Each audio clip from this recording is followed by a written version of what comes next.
Hey there, this is John from Heroes and Legends, and welcome to another Magic the Gathering Top 10 list. Today we're looking at the top 10 multicolor cards we really would like to see reprinted in Eternal Masters. Now, you probably guessed, if you haven't been watching the channel recently, this is part of a series, and we've already done top 10 lists for the 5 colors of the color pie, and as the week goes on, we're going to do a top 10 colorless spells as well as a top 10 lands, but today we're focused on multicolor. We're looking at 2 criteria, basically. One is the value of these cards in the secondary market, so especially if a card is overvalued for what it is or what it does and it's just high price because of rarity, for example, in that case that will probably help it make the list. Second thing we look at, just how much of the card is actually played in Eternal formats. So if you have a card that's played in multiple Eternal formats, that's going to help it. Eternal format being anything that encompasses the history of Magic, so that includes things like Vintage, Legacy, Commander, Highlander, Tiny Leaders, Cube, so on and so forth. It doesn't include Modern, technically. However, I do realize that a lot of times prices are driven by Modern, so Modern does have some influence on this list as well. And all things being equal, if a card sees Modern play, then hey, I'd like to see it reprinted, so it may get a little bit of a boost on the list. So, reserve list cards, they're not going to be on here because we know, unfortunately, the reserve list is something that exists, and they're not going to reprint any of those cards for Eternal Masters. Now, having said that, before we get into the actual top 10 and honorable mentions, multicolor is a very difficult topic. There's just so many great multicolor cards, especially when you consider all the great commanders out there and cards that play very well in commander decks. It was very, very hard to make a top 10 and a handful of honorable mentions, quite honestly. So let me know in the comments below some of your favorites that we missed, because I'm sure we will definitely miss some really good ones on here.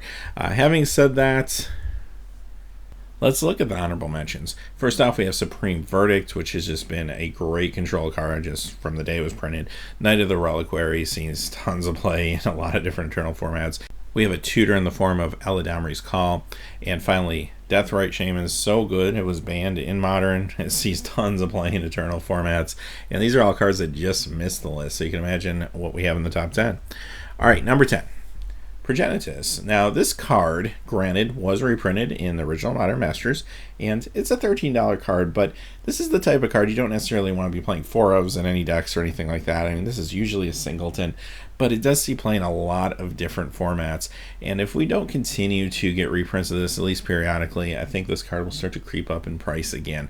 Right now, it's still reasonable, but it does see play in a lot of sneak and show style combos in Eternal formats.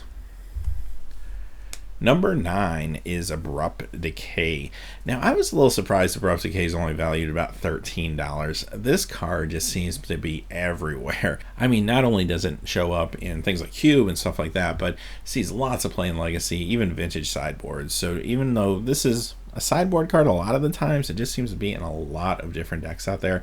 So I think over time, again, if this doesn't get reprinted, it will quickly get out of control. So this is a good chance for Wizards to kind of cut that off at the pass.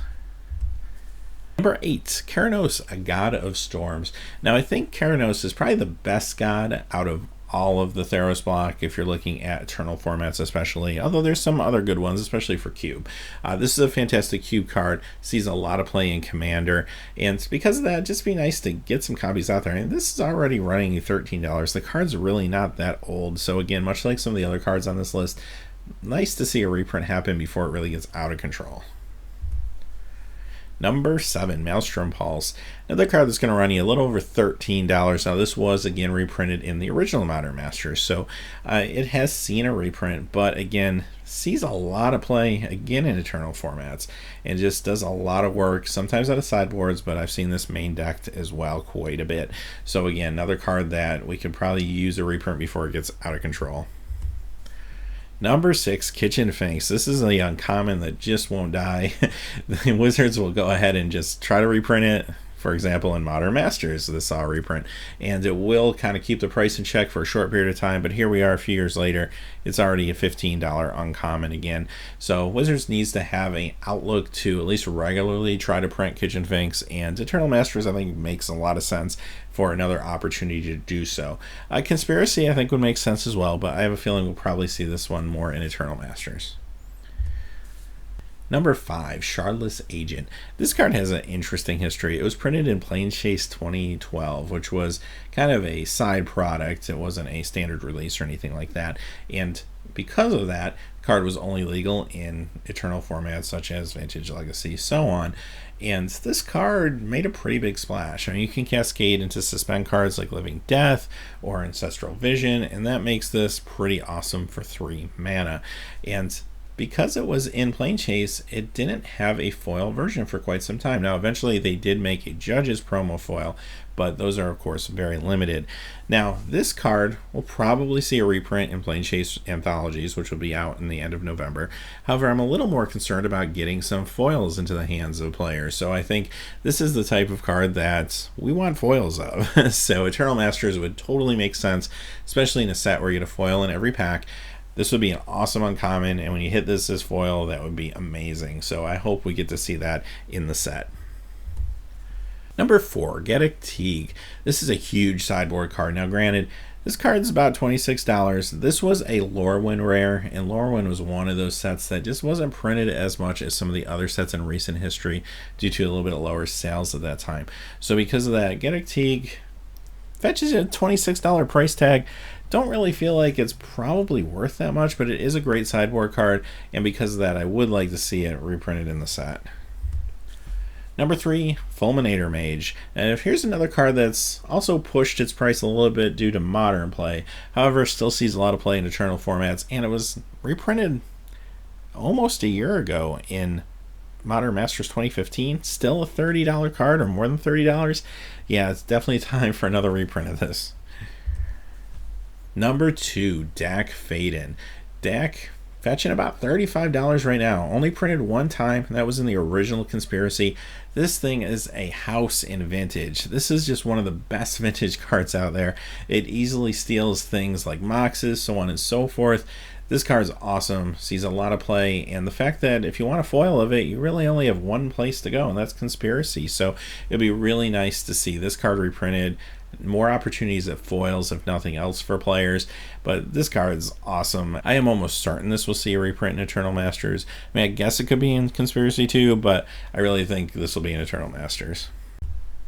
Number 1, Tezzeret Agent of Bolas. Now, a few months ago, this might not have hit the radar or maybe made the list at number 1 just due to the fact that the price was a little bit lower. Granted, the unbanning of Sword of the Meek in Modern helped boost the value of this card, but it did get me thinking that this card does see a lot of Commander play and also a lot of Cube play, and never has had a reprint. So this would be really awesome to have a reprint for this and get some more foils, especially out there to players. And maybe we'll see it in Eternal Masters. I don't know.